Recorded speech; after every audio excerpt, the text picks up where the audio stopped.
So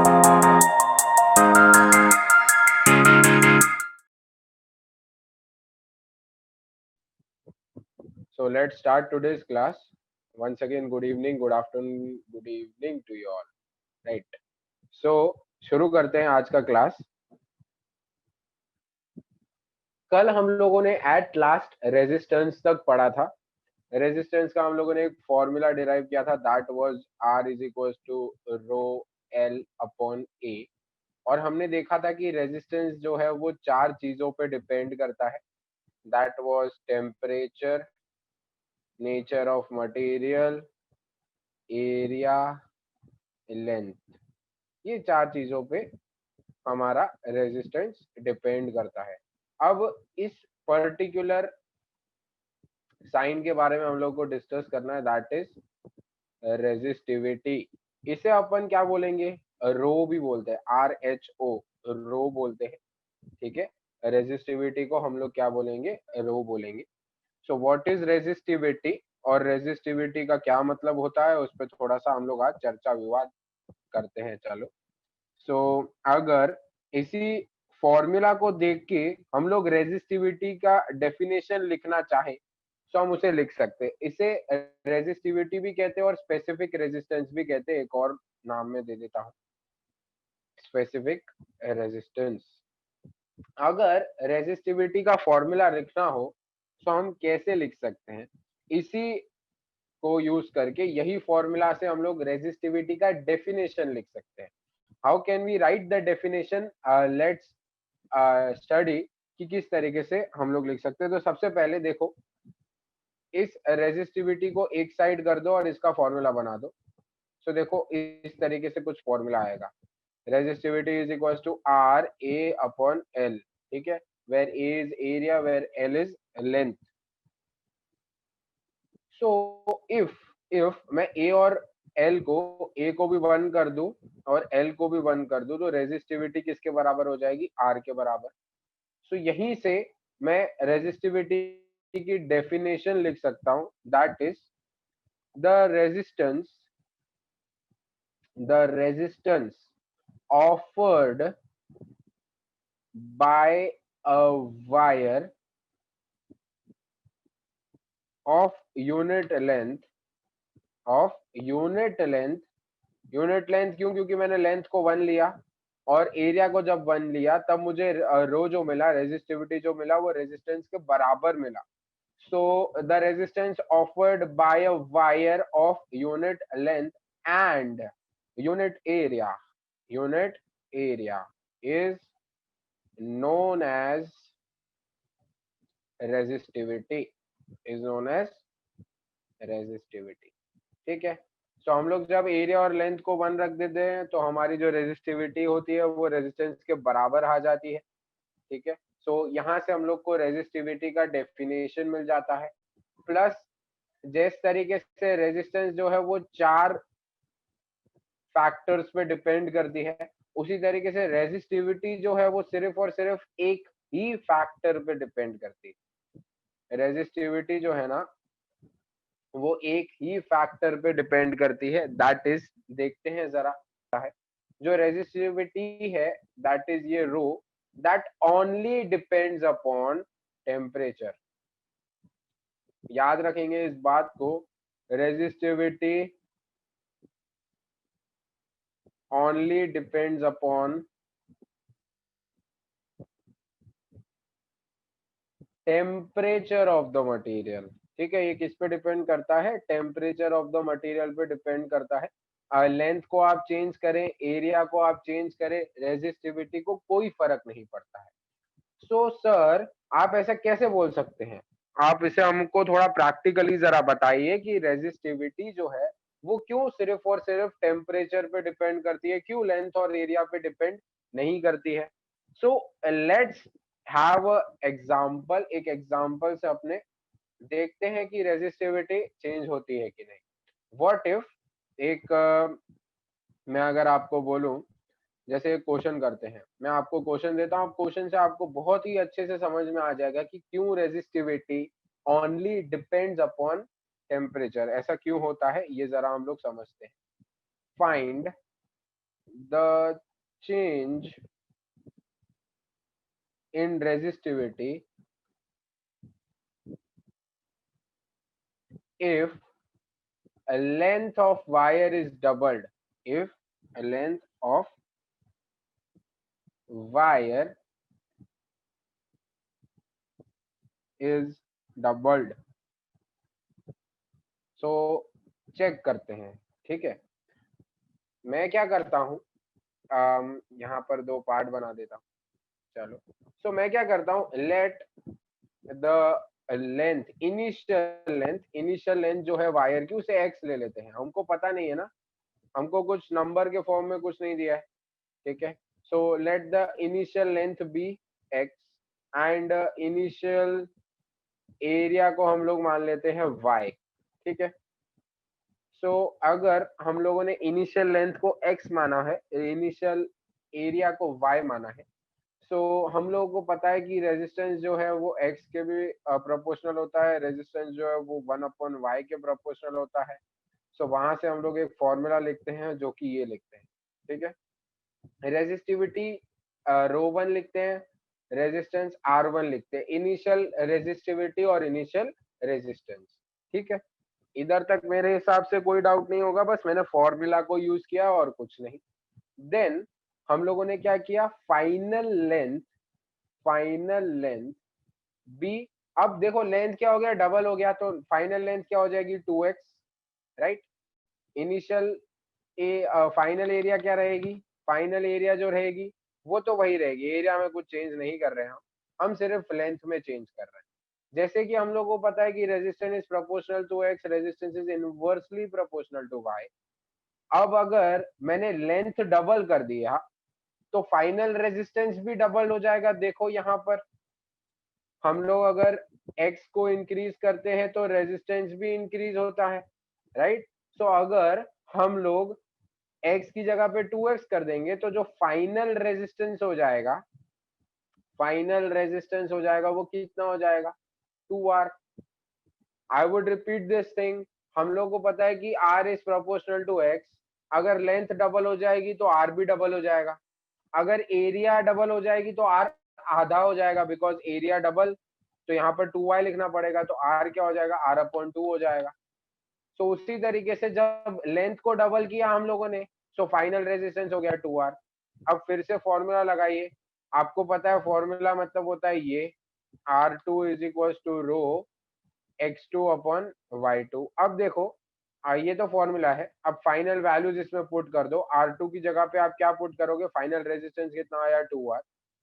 रो की जगह पे रो2 पुट कर लो, x2 की जगह पे 2x पुट कर लो, y2 की जगह पे तो y, क्योंकि एरिया पे कुछ चेंज नहीं आया है, और ये कट कर दो। तो यहाँ से आपको मिलेगा, देखो इनिशियल में रेजिस्टिविटी क्या मिली थी, initial resistivity was R1y/x and final resistivity देखो क्या मिल रही है, रो2, दैट इज आल्सो R1y/x। तो यहाँ से पता चला हमको कि रेजिस्टिविटी तो लेंथ पे बिल्कुल भी डिपेंड नहीं करती है, क्योंकि लेंथ को हम लोगों ने डबल करके देखा तो भी रेजिस्टिविटी जो इनिशियल केस में थी और जो फाइनल केस की रेजिस्टिविटी है, they both are same. I would repeat this question once again. हम लोगों ने क्या किया, find the change in resistivity find करना है if length is doubled. So initial length को x ले लिया, इनिशियल एरिया को y ले लिया, फाइनल लेंथ 2x हो गई, फाइनल एरिया तो y ही रहेगी, बिकॉज उसमें कुछ चेंज नहीं हो रहा है। हमको पता है कि resistance is proportional to x और resistance is inversely proportional to area, ये कल हम लोगों ने सीखा था। So R1 is equal to rho one x/y, वहां से आपको रो1 मिल जाएगा। जैसे कि फाइनल रेजिस्टेंस क्यों 2r हुआ, बिकॉज लेंथ डबल हो गई। हमको पता है resistance is proportional to x, so अगर लेंथ डबल हो जाएगी तो रेजिस्टेंस भी डबल हो जाएगा।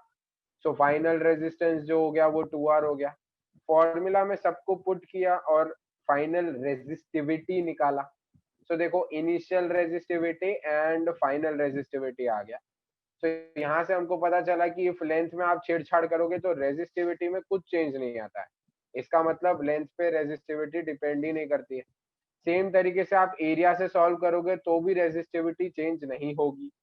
सो resistivity does not depend upon length, practically एक न्यूमेरिकल से भी प्रूफ कर दिया। Resistivity does not depend on area of the wire, that you can also prove by the same method, just try it at your home. Then resistivity हो गया, right. So resistivity just depends upon the temperature of material, किस तरीके से depend करता है, क्या formula होता है उसका, that is not in your course, you will learn in 12th standard, ठीक है। सो अभी के लिए बस we need to remember just one thing, the factor that affects resistivity is only temperature, temperature is only factor that affects resistivity of the material, ठीक है। Okay, so is there any doubt till here? जल्दी जवाब देंगे, कोई doubt है यहाँ पर?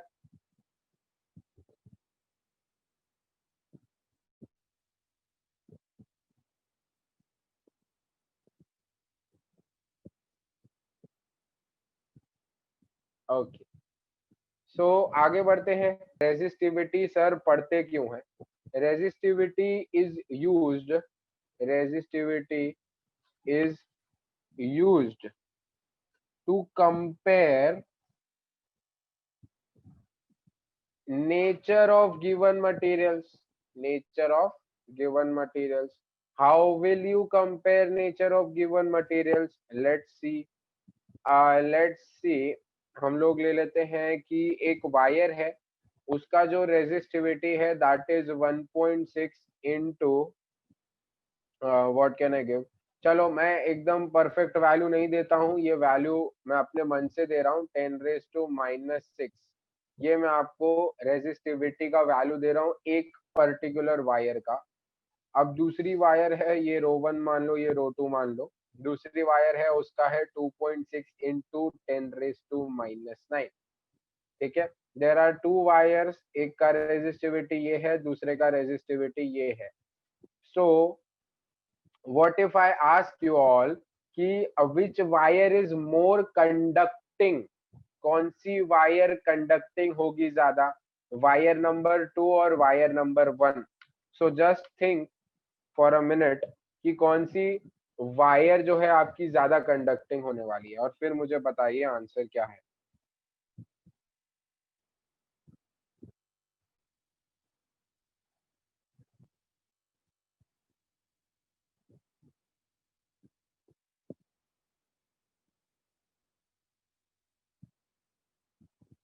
Okay, सो इसको करने के लिए किस तरीके से आप सॉल्व कर सकते हैं वो जरा देखिए। R is equal to rho L by A, ये हमको पता है। लेट्स अज्यूम इसका लेंथ और एरिया जो हमने लिया है और इसका लेंथ ऑफ एरिया जो हमने लिया वो दोनों सेम है, ठीक है। सो अब अगर मैं इस वायर का रेजिस्टेंस निकालूंगा तो वो लिखूंगा R1 रो 1 L अपॉन ए, और इस वायर का रेजिस्टेंस निकालूंगा तो वो क्या लिखूंगा, R2 रो 2 L अपॉन ए, ठीक है। सो अगर आपका ये बढ़ जाएगा, अगर आपका रेजिस्टिविटी इंक्रीज हो जाएगा तो रेजिस्टेंस भी इंक्रीज हो जाएगा, राइट। आपकी अगर रेजिस्टिविटी घट जाएगी तो रेजिस्टेंस भी घट जाएगा।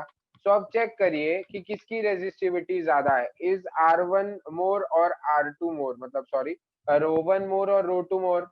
सो यू वुड सी दैट जो रो 1 है वो ज्यादा है रो 2 से, ठीक है। मतलब इसका मतलब क्या हो गया, क्यों रो 1 ज्यादा है रो 2 से, जरा देखो, यहाँ पर 10⁻⁻⁶ है, यहाँ पर 10⁻⁹ है, ठीक है। अगर इससे आपको थोड़ा सा ध्यान नहीं लग पा रहा है, इससे आप इमेजिन नहीं कर पा रहे हो, सो एक चीज हम यूज करेंगे, basic mathematics that you have learned in 9th standard. 1.6 upon 10⁻⁶ लिख सकता हूँ इसको, 2.6 अपॉन 10⁻⁹ लिख सकता हूँ इसको। जितना ज्यादा डिनोमिनेटर बढ़ेगा उतनी वैल्यू कम होगी, ऑब्वियसली ये डिनोमिनेटर ज्यादा, ये डिनोमिनेटर कम है, सो इसकी जो वैल्यू होगी that will be less. So rho 2 is less compared to rho 1। सो यहाँ से आपको पता चल जाएगा कि R1 is more than R2। सो जिस चीज में रेजिस्टेंस ज्यादा होता है वो कम कंडक्टिंग होता है comparative to another substance, another material, let's say R1 और R2। तो रेजिस्टेंस जैसे जैसे बढ़ता है, हमको पता है करंट वैसे वैसे कम होता जाता है। फ्लो ऑफ करंट पे रेजिस्टेंस इफेक्ट करता है, that is friction of electric current. So resistance की अगर हम लोग बात करेंगे, तो जैसे जैसे रेजिस्टेंस बढ़ेगा वैसे वैसे जो कंडक्टिंग नेचर होगा मटेरियल का वो घटता जाएगा। So second material is more conducting than first. ठीक है, तो इस तरीके से हम लोग दो तीन जितने भी मटेरियल्स हैं उनको हम लोग कंपेयर कर सकते हैं using the values of resistivity. So आप लोगों को अब इतना तो आइडिया लग गया होगा कि जो इंसुलेटर्स होते हैं उनका रेजिस्टिविटी बहुत ज्यादा होगा। रेजिस्टिविटी किसका ज्यादा होगा? इंसुलेटर का। क्यों इंसुलेटर का रेजिस्टिविटी ज्यादा रहेगा? बिकॉज इंसुलेटर का क्यों रेजिस्टिविटी ज्यादा रहेगा? बिकॉज उन लोगों का रेजिस्टेंस बहुत बहुत बहुत ज्यादा होता है। सो रेजिस्टिविटी भी उन लोग का बहुत बहुत बहुत ज्यादा होगा। कंडक्टर जो लोग होंगे उनका जो रेजिस्टिविटी वैल्यूज होगा वो बहुत कम होगा, बिकॉज कंडक्टर्स का रेजिस्टेंस जो होना चाहिए वो कम होना चाहिए। ठीक है, so I hope so resistivity का कंसेप्ट क्लियर है। Is there any doubt resistivity में? नहीं, रेजिस्टेंस और रेजिस्टिविटी आर नॉट प्रोपोर्शनल। आप फॉर्मूला देखें, जब तक लेंथ और area of two materials are same.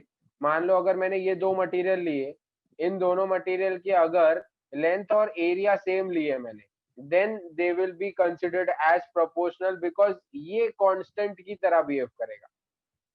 ठीक है, अगर लेंथ और एरिया में डिफरेंट लेता हूं तो रेजिस्टिविटी इज नॉट प्रोपोर्शनेट। हाँ, रेजिस्टिविटी बढ़ेगी अगर रेजिस्टेंस बढ़ेगा, बट प्रोपोर्शनेट नहीं होते हैं वो लोग।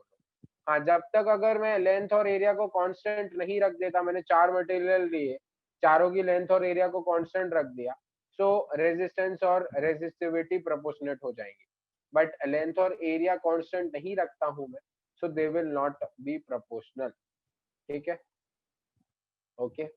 सो यस, अच्छा क्वेश्चन था, वेरी गुड। सो आगे बढ़ते हैं।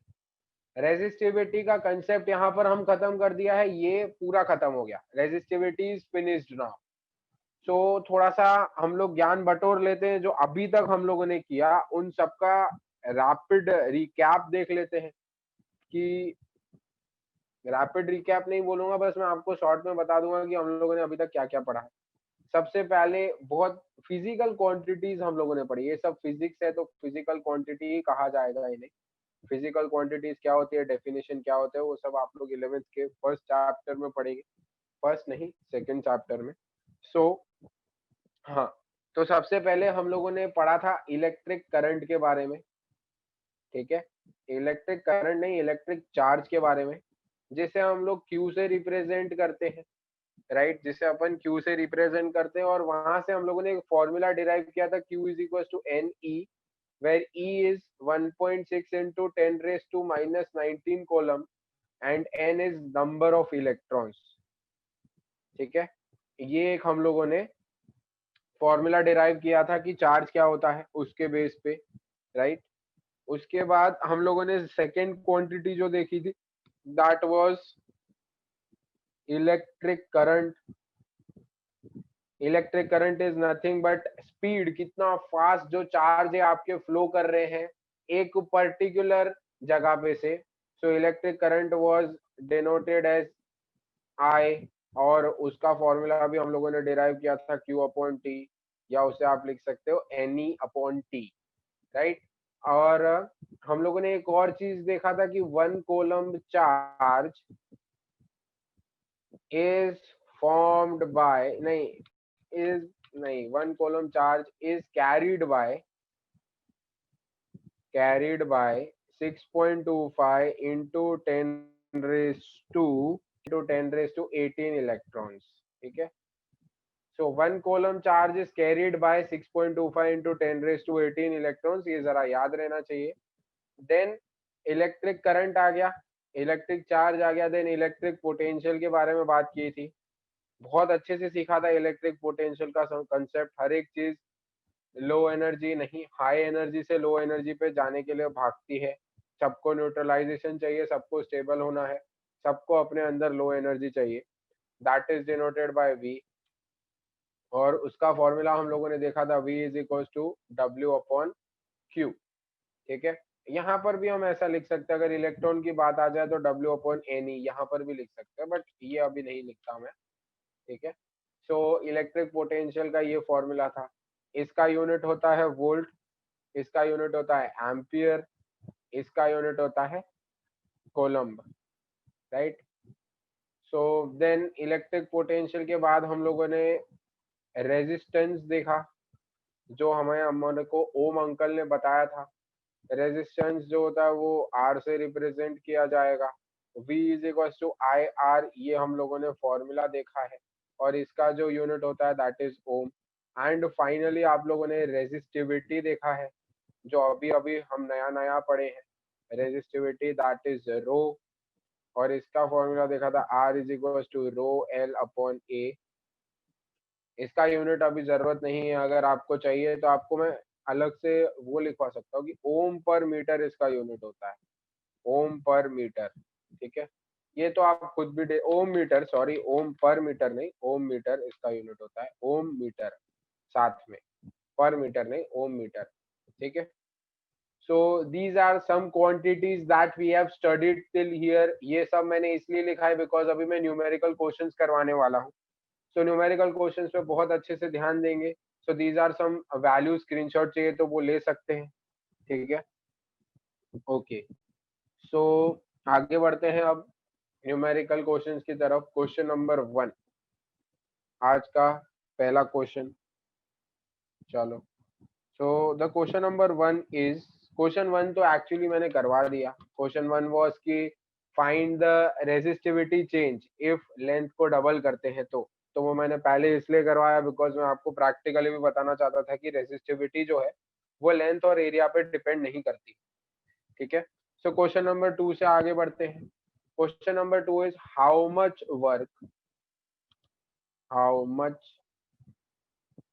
Work is done in moving a charge of 2 coulombs, a charge of 2 coulombs from a point at 118 volts to a point at 128 volts। तो सर वो देखते हैं, क्वेश्चन को सॉल्व करने का बेसिक तरीका यही होता है कि सबसे पहले जो दिया हुआ है वो लिखो, फिर जो फाइंड करना है वो लिखिए, फिर जो फाइंड करना है उसके रिलेटेड आप कौन सा कंसेप्ट यूज कर सकते हैं वो आपको सोचना रहेगा। सो सबसे पहला, आप लोग कभी भी क्वेश्चन सॉल्व करें, कभी भी न्यूमेरिकल सॉल्व करें, चाहे वो मैथ्स में हो चाहे वो साइंस में हो, कहीं पर भी हो, तो सबसे पहले क्या क्या दिया हुआ है वो लिख लीजिए। सबसे पहले यहाँ पर आपको क्या दिया है, चार्ज ऑफ 2 कॉलम्स, मतलब क्यू, एक पार्टिकल का चार्ज दिया है 2 कॉलम। और क्या दिया है, हाँ, और एक ये चीज दी है कि उसको हम लोगों ने ये वोल्ट्स, वोल्ट्स मतलब क्या होता है, पोटेंशियल। सो आपको वी ए दिया हुआ है, मैं एक पॉइंट पे वोल्ट दिया हुआ है 118 वोल्ट, और दूसरे पॉइंट तक उसको ले गए, सो 128 वोल्ट्स। इसी चार्ज को ये पॉइंट से ये पॉइंट तक लेके आए, इसी चार्ज को इस पर्टिकुलर पॉइंट से इस पर्टिकुलर पॉइंट पे लेकर आए हैं। ठीक है, so what is the work done in moving this particular charge from this point two this point. ठीक है, सो वर्क डन आपको फाइंड करना है। हमने वर्क डन का अभी तक एक ही फॉर्मूला सीखा है। कंसेप्ट सोचेंगे कि क्या था, सर ने कंसेप्ट क्या सिखाया था, वर्क डन के ऊपर कौन सी फॉर्मूला हमने सीखी थी। वर्क डन वाज, एक ही फॉर्मूला अभी तक अपन सीखे वर्क डन के ऊपर इस चैप्टर में, तो ज्यादा सोचने की भी जरूरत नहीं पड़ेगी। V is equal to W upon Q, ये चीज हम लोगों ने देखा था, मतलब W is equal to V Q होना चाहिए। अब ये V क्या था, पोटेंशियल या पोटेंशियल डिफरेंस, आप इसमें दोनों चीज पुट कर सकते हैं। ठीक है, सो यस, यहाँ पर V है तो पोटेंशियल डिफरेंस रखेंगे बिकॉज ये पॉइंट से ये पॉइंट तक जा रहा है। So this point two this point potential difference क्या हो जाएगा, VB माइनस VA। कितना हो जाएगा वो, 10 वोल्ट का आपका पोटेंशियल डिफरेंस आप एक पॉइंट से दूसरे पॉइंट पे रखें। So work done is equal to, potential क्या है 10 एंड Q क्या है 2। So work done will be 20 joules. Joules उसका यूनिट होता है ऑब्वियसली, दैट्स व्हाई 20 जूल्स। एक और बात बता देता हूँ, अभी किसी का क्वेश्चन आ सकता था, दैट्स व्हाई तो क्वेश्चन किया नहीं, बट मैं आपसे क्वेश्चन करता हूँ। व्हाट इफ मैं ऐसा बोलता कि एक चार्ज को उठा के मैं इन्फिनिटी से यहाँ पर लाया, इन्फिनिटी से यहाँ पर लाया, इधर ही पॉइंट ए पे। सो what is the work done, तो वर्क डन होता है V इंटू क्यू। अब V की जगह पे हम यही क्यों लिखते हैं, इन्फिनिटी पे कुछ पोटेंशियल नहीं होता क्या, इन्फिनिटी पे कुछ पोटेंशियल नहीं होता क्या, होता है कि नहीं, होता है। इन्फिनिटी पे पोटेंशियल होता है, बट वो कितना होता है, 0 होता है। ठीक है, ये बात याद रखेंगे, potential of any object at infinity is 0 because वो वहां पे स्टेबल है, उसे किसी की जरूरत नहीं है, उसे किसी को उठा के हाई एनर्जी में नहीं, वो लो एनर्जी में ही बैठा है। So potential at infinity is 0। तो पोटेंशियल डिफरेंस कितना क्रिएट हुआ, 0 से लेके 118 तक गए। सो 118 multiplied by Q that is 2। तो इंफिनिटी से इस पॉइंट पे लाने के लिए कितना वर्क करना पड़ेगा, 118 इंटू 2 दैट इज 236 जूल्स। अगर मैं बोलता मैं एक पार्टिकल को, यही चार्ज पार्टिकल को इंफिनिटी से पॉइंट बी पर लाया, सो ये तो ए पर लाने के लिए वर्क डन होता। अगर मैं बी पर लाया तो कितना वर्क डन होता, फिर से W be work done on particle A या कोई भी पार्टिकल क्यू वाले को बी तक लाने में will be V into Q. ठीक है, तो ये डब्ल्यू बी थोड़ा नीचे लिखना चाहिए या रहने दो, आप कंफ्यूज हो जाओगे तो मैं ये बी हटा देता हूँ। V इंटू क्यू होना चाहिए, तो V क्या है 128 इंटू क्यू क्या है 2, मतलब 256 जूल लगता हमें अगर मैं इसी पार्टिकल को क्यू चार्ज वाले को इन्फिनिटी से लेके आता यहाँ तक। अब तो हम लोगों ने क्या किया, एक ही फील्ड में थे वो लोग, बट उसको उठा के बस यहाँ पर रख दिया। सो वो वर्क डन कितना होगा, 20 जूल। अगर इन्फिनिटी से ए तक लाते तो कितना होता, 236 जूल। अगर इन्फिनिटी से बी तक लाते तो कितना होता, 256 जूल। ठीक है, ओके। सो एक ही क्वेश्चन से मैंने 3 क्वेश्चन बना दिए। So is there any doubt, I hope so not. चलो, सो आगे बढ़ते हैं नेक्स्ट क्वेश्चन की तरफ। क्वेश्चन नंबर 3 की तरफ आगे बढ़ते हैं। कुछ क्वेश्चन तो 10 तक तो पहुंच ही जाने चाहिए अपन आज, मुझे नहीं लगता, बट देखते हैं। चलो, कैलकुलेट द वर्क डन। अब मेरे को लिखना पड़ेगा एक तो, कैलकुलेट, थोड़ा जल्दी जल्दी लिखते हैं। Work done in moving a charge of, in moving a charge of 4 coulomb from a point eight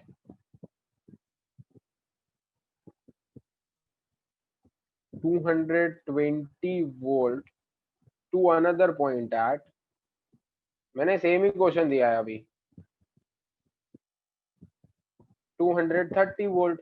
ये तो बहुत इजी क्वेश्चन है, अब आप लोग ये आंसर बता सकते हैं। चलो तो मैं बता देता हूँ, अभी इस सेम क्वेश्चन है, अब सिर्फ मैंने क्या कर दिया है, पोटेंशियल डिफरेंस को चेंज कर दिया है और चार्ज को चेंज कर दिया है। तो क्वेश्चन में देखो चार्ज दिया हुआ है 4 कोलम, उसे हम 220 वोल्ट वाली एक ऐसी फील्ड पे बैठा है वो, जहां पर उसका पोटेंशियल है 220 वोल्ट, और उसी फील्ड में वो कहीं और बैठा है जहां पे उसका जो पोटेंशियल है पॉइंट बी, उसका पोटेंशियल है 230 वोल्ट।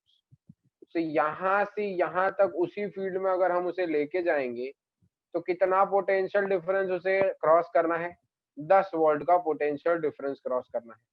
सो एक्चुअली में potential difference is only 10 volt, Q is only 4 coulomb, so work done will be V into Q. So 10 into 4 जो कि हो जाएगा 40 joules.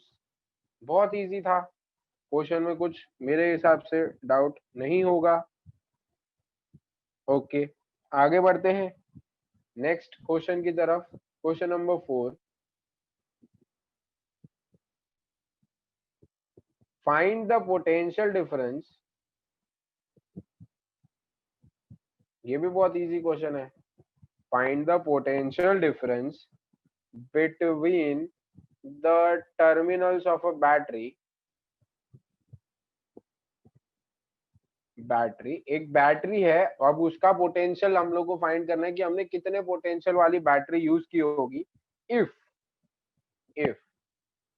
250 joules of work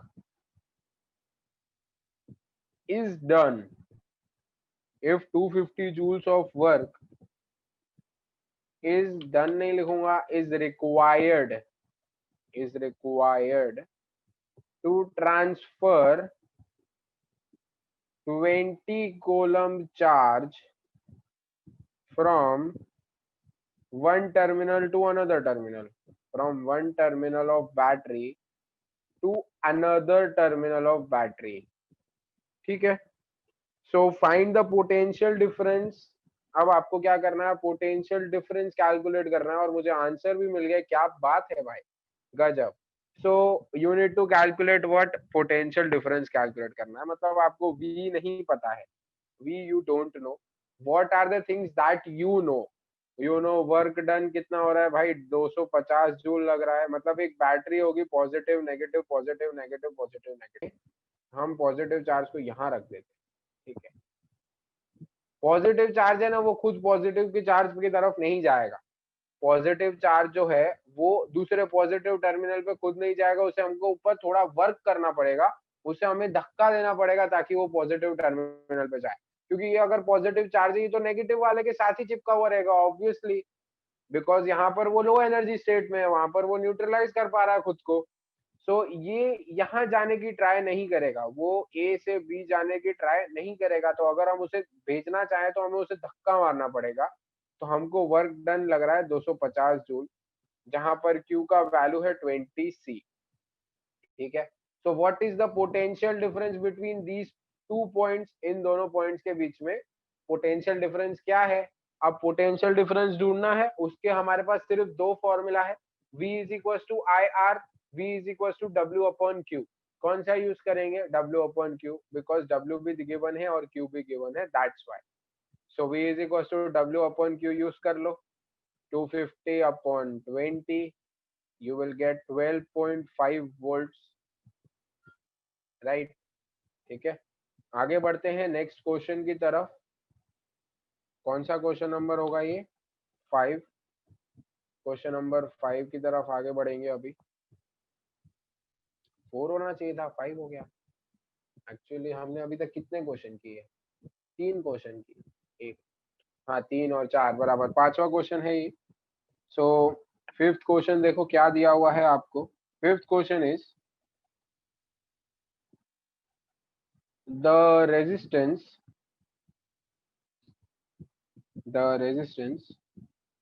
of an electric lamp, of an electric lamp is 230 ohms। 230 ohms का ऐसे ले लो, मैं वो बना देता हूँ, सिंबल ही बना देता हूँ। The lamp is switched on, the lamp is switched on with potential, with a line of potential, या with potential ही लिख दो, with potential 115 volts। Calculate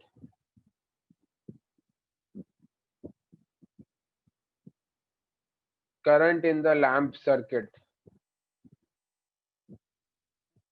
So बहुत इजी क्वेश्चन है, वंस अगेन बहुत इजी।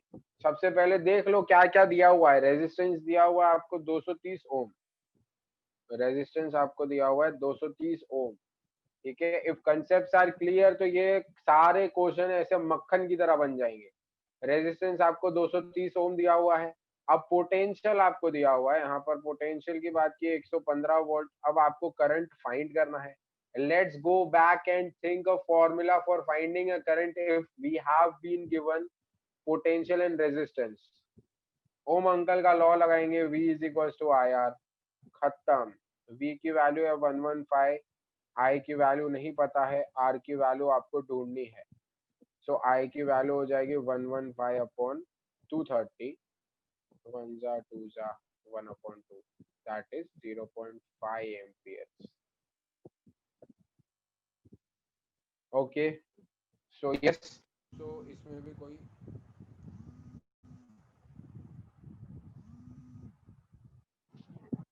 आई होप इसमें कोई दिक्कत नहीं होगी आप लोगों को। ठीक है, ओके, आगे बढ़ते हैं नेक्स्ट क्वेश्चन की तरफ। क्वेश्चन नंबर 6 बहुत इजी है, कोई भी क्वेश्चन में मेरे को नहीं लगता कोई दिक्कत आनी चाहिए। चलो तो क्वेश्चन नंबर 6 पे आ जाते हैं। Question number 6, an electric bulb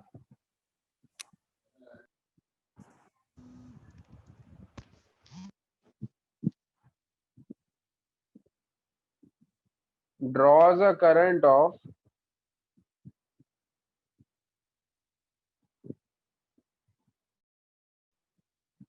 0.25 amperes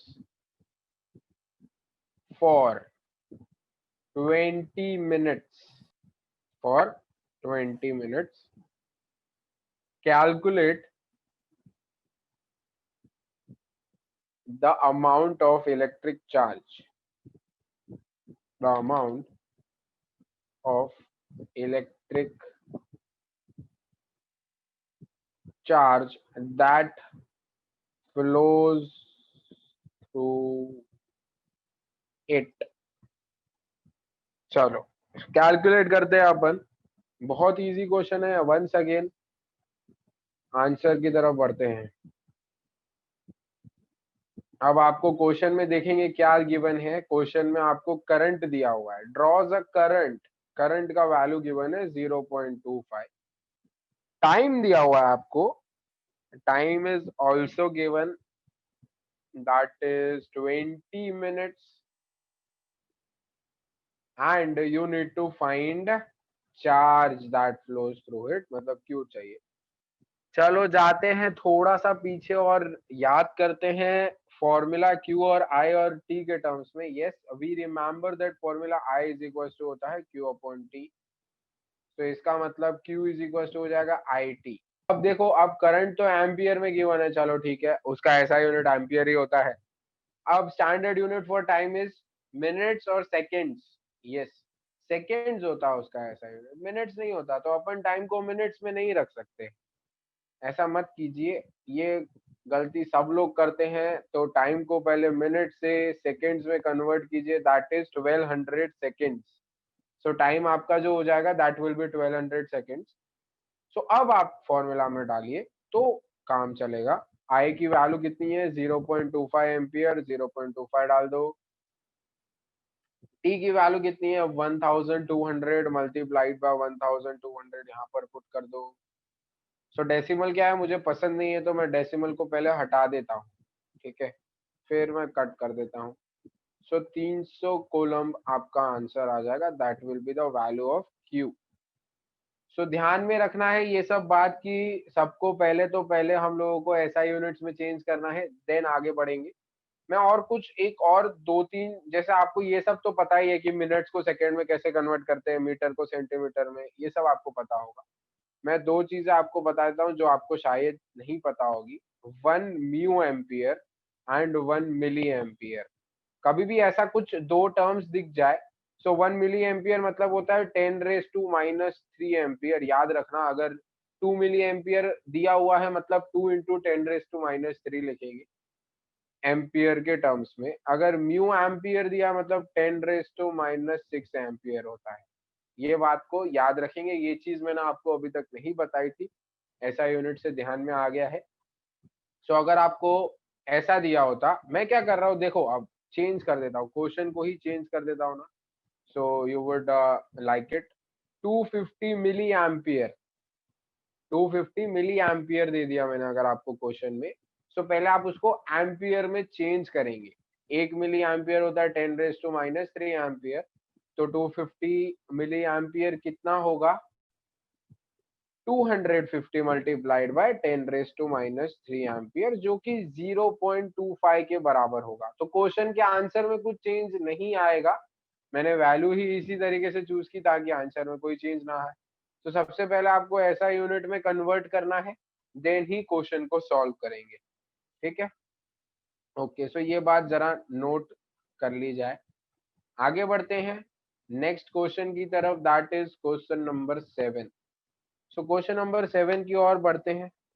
देखो क्वेश्चन नंबर 7 पे क्या दिया है, when a 12 volt battery is connected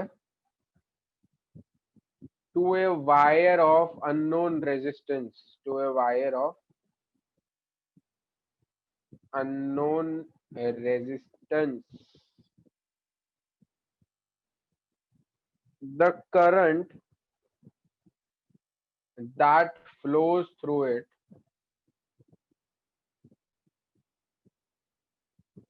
it is 12.5 milliamperes in 10 seconds। ठीक है, सो ऐसा दिया हुआ है, फाइंड रेजिस्टेंस, फाइंड करिए, find resistance and charge transferred, ये दोनों चीजें फाइंड करनी है आप लोगों को। सो दोनों चीजें फाइंड करेंगे। अब एक क्वेश्चन में दो चीजें ढूंढनी है, तो आंसर की तरफ बढ़ते हैं। क्या क्या दिया हुआ है जरा वो चेक कर लेते हैं। 12 वोल्ट दिया हुआ है, मतलब पोटेंशियल दिया हुआ है आपको 12 वोल्ट का, 12 वोल्ट का पोटेंशियल दिया है। रेजिस्टेंस आपको ढूंढना है आर, चार्ज आपको ढूंढना है, और आपको करंट दिया हुआ है 12.5 मिली एम्पियर। तो उसे पहले आप लोग एम्पियर में चेंज कर लो।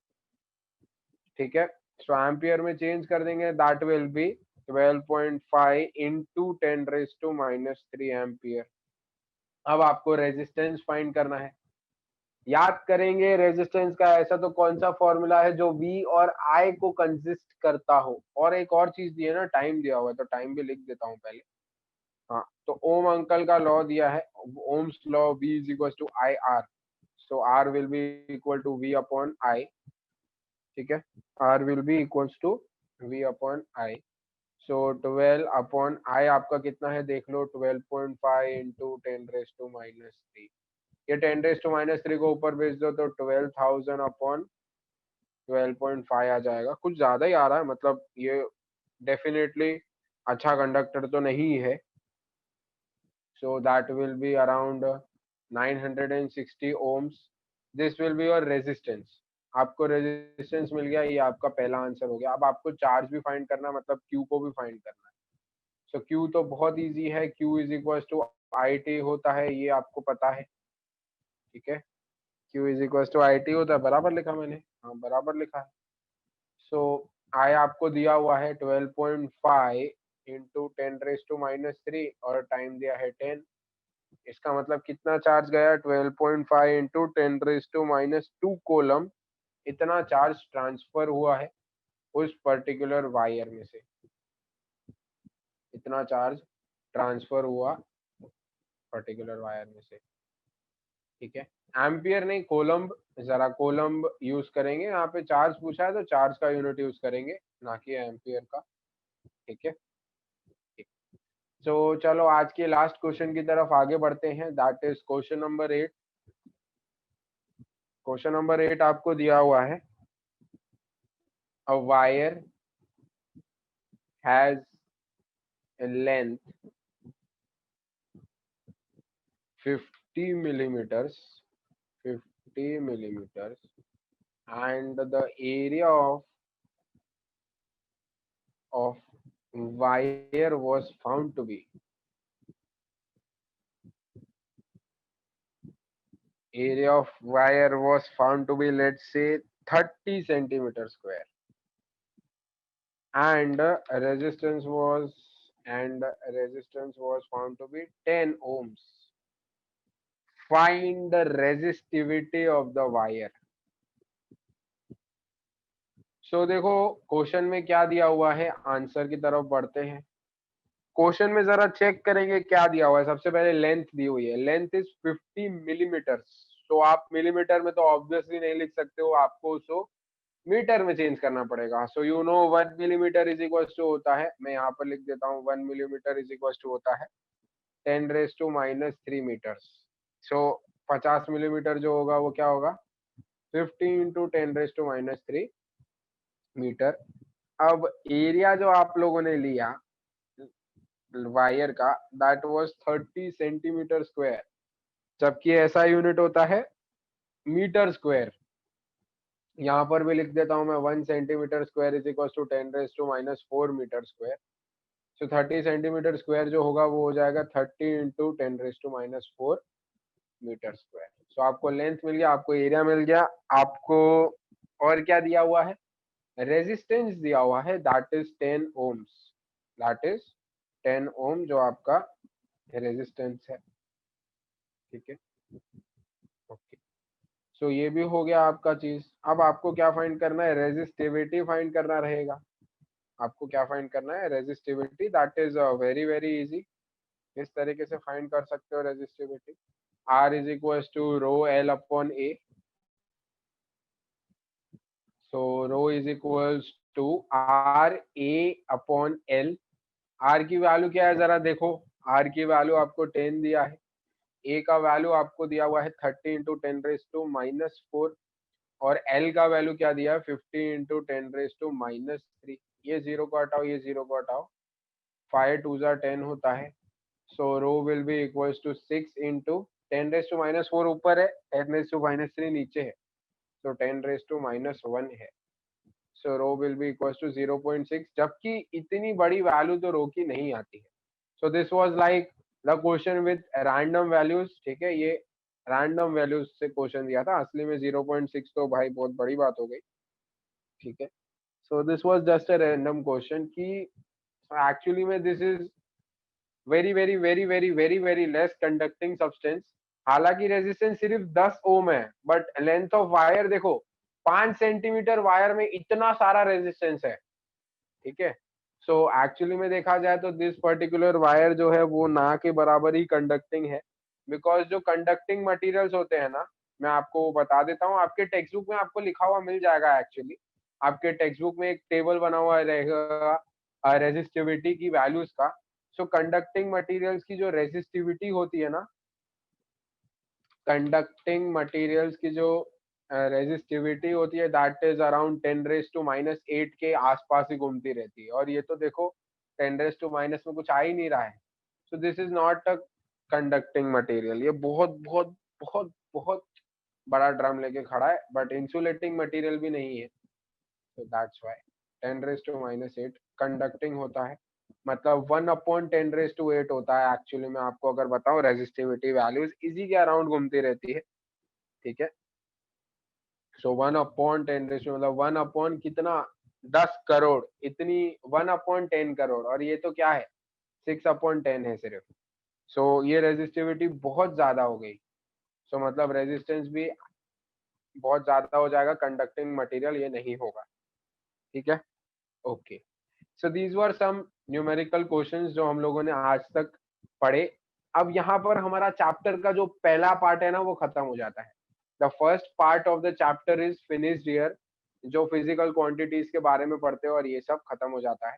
अब जो सेकेंड पार्ट होगा उसमें आप लोग सीरीज सर्किट को पढ़ेंगे, पैरेलल सर्किट्स को पढ़ेंगे, और heating effect of electric current को पढ़ेंगे, और कुछ छोटी मोटी चीजें जो पढ़ेंगे। ये तीन आर द थोड़े बड़े वाले टॉपिक, अच्छे वाले टॉपिक है, बाकी छोटी छोटी चीजें आती रहेगी बीच में। ठीक है, so we will stop our class here, and second part जो होगा वो हम लोग कल से कंटिन्यू करेंगे। ओके।